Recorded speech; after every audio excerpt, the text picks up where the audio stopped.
नमस्कार, AB star news देख रहे हैं आप और मैं हूं आपके साथ सोहन सिंह।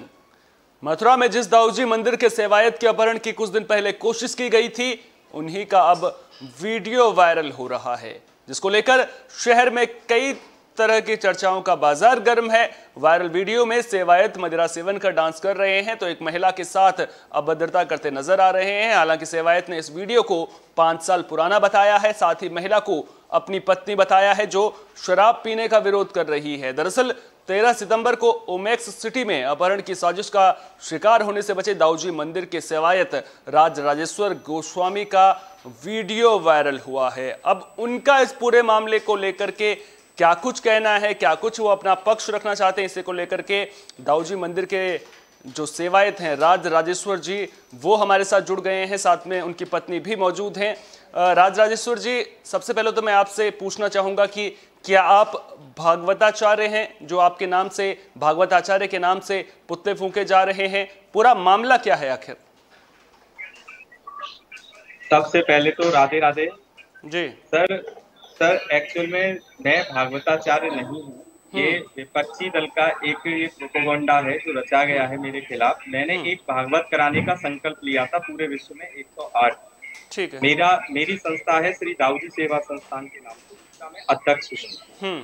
एक समाज सेवा करने के लिए मैंने इस तरीके से भागवत का संकल्प लिया था। मैं जो बच्चे जो नए भागवत करने वाले होते मैं उनको लॉन्च कर रहा था।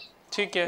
मैं भागवताचार्य नहीं हूँ, मैं मंदिर का सेवायत गोस्वामी हूँ। ये बिल्कुल गलत है। मेरे नाम से अभी लोगों को जानकारी नहीं है। जो अन्य मीडिया है उन्होंने मेरी बिना किसी जांच के, बिना किसी जानकारी के इस तरीके से वीडियो वायरल की है। मेरे नाम से भागवताचार्य के नाम से जो पुतले फूके जा रहे हैं, और जो मेरे बड़े भाई और बुजुर्ग जो भागवताचार्य हैं, जो मेरी फैमिली में भी हैं, उनके नाम से गलत चीजें लोगों के दिमाग में बिठाई जा रही है। बिल्कुल सरासर गलत है। मैं कोई भागवताचार्य नहीं हूँ। मेरी एक भी वीडियो कहीं पे भी भागवत की आपको नहीं मिलेगी। मेरे किसी भी विजिटिंग कार्ड, किसी भी बोर्ड्स पे या कहीं पे भी कोई भागवताचार्य नहीं मिलेगा।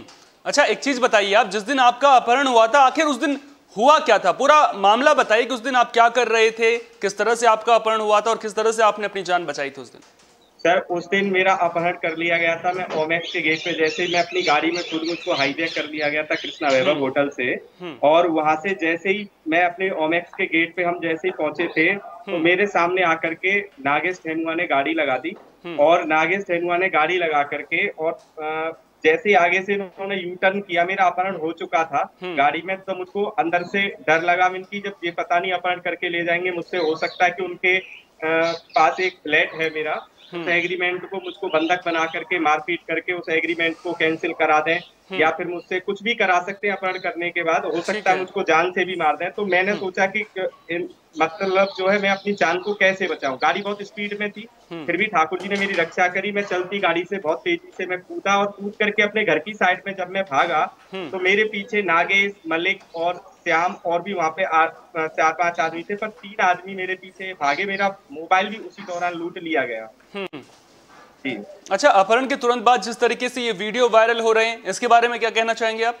सर, वो मेरा अतीत था, और मैं रियल एस्टेट का काम करता था बनी सिंह यादव के साथ, और बनी सिंह यादव अतीत में मैं उसी के साथ रियल एस्टेट का काम करता था। आज मैं एक अच्छे रास्ते पे, जब मेरे को पता लगा कि मैं सेवायत गोस्वामी हूँ, पहले मैं नोएडा में काम करता था सर, अब मैं पूरे तरीके से अपनी जो पुरानी जिंदगी है, पूरा अतीत को भूल करके मैं एक अच्छे रास्ते पे चल रहा हूँ। तो जो कुछ ये जो असामाजिक तत्व जिस तरीके से मेरी ये वीडियो वायरल करके मुझको अच्छा बनने की रास्ते पे मेरे रोड़ा बन रहे हैं।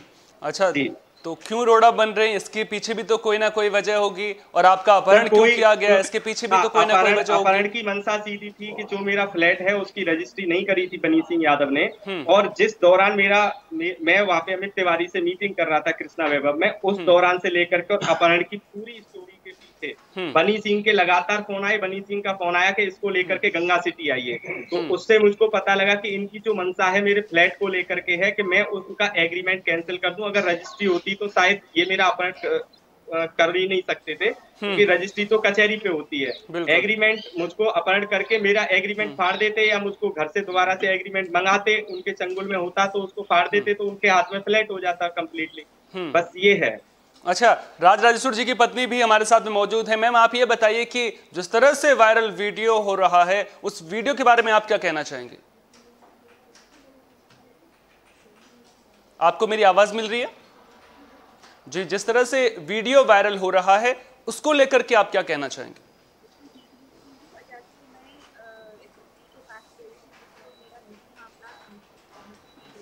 हम्म। अच्छा। काफी तरीके से छेड़छाड़ किया जाता था हम्म। मेरे घर में ही आके दारू शराब पीना शुरू कर देते थे, हम्म। खाना इस तरीके से। मैं वहाँ दबी हुई थी क्योंकि बनी सिंह यादव की कॉलोनी में ही मेरा फ्लैट है। फ्लैट की वजह से ये मुझे मतलब मानसिक रूप से टॉर्चर करते थे। मैं वहाँ पे अगर आप जांच करवाएंगे तो मेरे फ्लैट में प्रॉपर ऐसे पूरा सामान पड़ा है। मैं अपने आप को सुरक्षित बचाने के लिए वृंदावन आ गई। और यहाँ पर ये वीडियो वायरल करके ब्लैकमेलिंग कर रहे हैं इस तरीके से, ताकि हम जो मुकदमा मतलब जो ये अपहरण किए हैं इसको हम न करें। अभी तक मेरे साथ जो छेड़छाड़ हुई, जो स्टाफ वगैरह रहते थे वो सब भी मतलब आए दिन मैं अपनी इज्जत की वजह से सब बताई थी। लेकिन जब वीडियो वायरल किए, मेरा निजी वीडियो वायरल किए, तो मुझे सामने आना पड़ा। मैं SSP ऑफिस में गई हूँ पर अभी तक FIR दर्ज नहीं हुआ है मेरा। अच्छा, जो ये वीडियो वायरल हो रहा है वो कितना पुराना है वो मैं आपसे समझना चाहूंगा। सर काफी पुराना है, ऐसे याद नहीं है, काफी पुराना है। तकरीबन कितने साल फिर भी? अच्छा, चलिए ठीक है, मतलब वीडियो बहुत पुराना है। आपकी जो मेमोरी है आपको याद नहीं है कि ये वीडियो कितना पुराना है। थोड़ा आप पुराना है। जी, चलिए। अच्छा, आप जिस तरह से बता रहे हैं कि आपको मानसिक रूप से प्रताड़ित किया जाता था, तो जिस तरह से आपने बताया कि वीडियो बहुत पुराना है, तो क्या उस वक्त आपने पुलिस के पास जाना जरूरी नहीं समझा? सर, नहीं गई थी, मैं नहीं गई थी। किस बात का डर था? मेरे पास कोई इस तरीके का कोई ना तो सबूत ना तो कुछ। मैं इसलिए दबी रहती थी कि मेरा फ्लैट है और थोड़ा सा चलो आज सही हो जाए, क्योंकि कुछ इस तरीके वाली छेड़छाड़ नहीं होती थी कि अच्छा, मेरे पास कोई सबूत या ये हो। लेकिन मतलब एक औरत के अंदर जो एक दृष्टि होती है वो समझ जाती है। अच्छा, ठीक है, उस तरीके समझ गई। अच्छा, राज राजेश्वर जी भी हमारे साथ में मौजूद हैं। राज राजेश्वर जी, जिस तरह से मुकदमे में जिन लोगों के नाम हैं उनसे और बनी सिंह यादव से, उनसे कैसा रिश्ता है आपका, उसके बारे में आपसे समझना चाहूँ। जो बनी सिंह यादव हैं और मुकदमे में जिन लोगों के नाम हैं उनसे कैसे रिश्ते हैं आपके?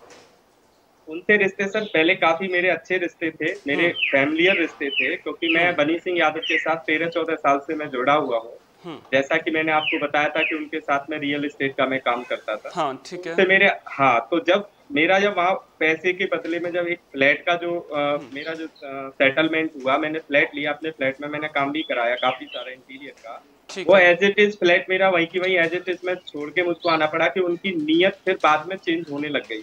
ठीक है, तो उनकी जो हरकतें जो बाद में चेंज होने लग गई, तो हम जो है दोनों वृंदावन आकर के ओमैक्स में रहने हम लग गए। तो उसके बाद भी इन्होंने जो है पीछे से बनी सिंह यादव इस तरीके से षड्यंत्र करता था। जो अतीत के बारे में उसको सारी जानकारी है मेरी की। ऐसी कोई चीज नहीं है जो अतीत के बारे में वो मेरी में नहीं जानता। और सर मैं इस मामले में जब मैं अपने थाना कोतवाली गया, मेरे ही साथ अपहरण हुआ। मुझको ही मैं पीड़ित होते हुए भी 3 घंटे में कोतवाली में बैठा।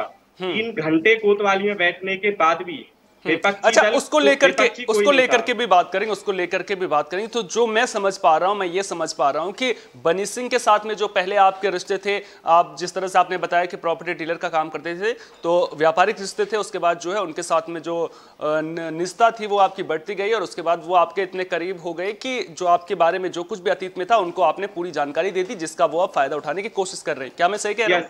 बिल्कुल सही कह रहे हैं आप। अच्छा, चलिए, अब जिस तरह से आपने बताया कि वो आपको परेशान कर रहे हैं, आपको जिस तरह से किडनैप भी किया गया, उसके बाद जाहिर सी बात है आपने प्रशासन का दरवाजा खटखटाया होगा, न्याय की गुहार लगाई होगी। तो क्या कुछ कार्रवाई की गई है पुलिस के द्वारा, प्रशासन के द्वारा?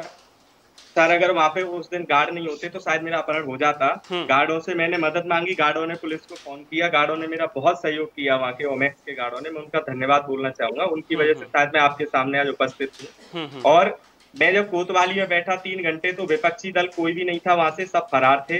उसके बाद मेरी FIR 19 तारीख को हुई। जो मैंने तहरीर दी थी उसमें SHO विनोद यादव जो थाना कोतवाली वृंदावन में जो मौजूद हैं, अभी है नहीं है, मेरे को नहीं पता। तो जो वहाँ पे जो मौजूद थे उन्होंने मेरी तहरीर को चेंज करवा के, क्योंकि उस दौरान मेरा मोबाइल भी लूट लिया गया। मोबाइल लूटने के बाद उसमें लूट की धारा भी होनी चाहिए। उसमें मेरा अपहरण जो हुआ है वो मैंने साक्षात दिख रहा है सीसीटीवी में अपहरण हो, मैं कूद के भागा हूं उसमें से। अगर कूद के नहीं भागता तो मेरे साथ कुछ भी हो सकता था। ठीक है, तो उनको वो धाराएं जो लगानी चाहिए वो धाराएं मेरी एफआईआर में नहीं है। मैंने जब पूछा तो वो बोल दिया कि अभी विवेचना हो रही है।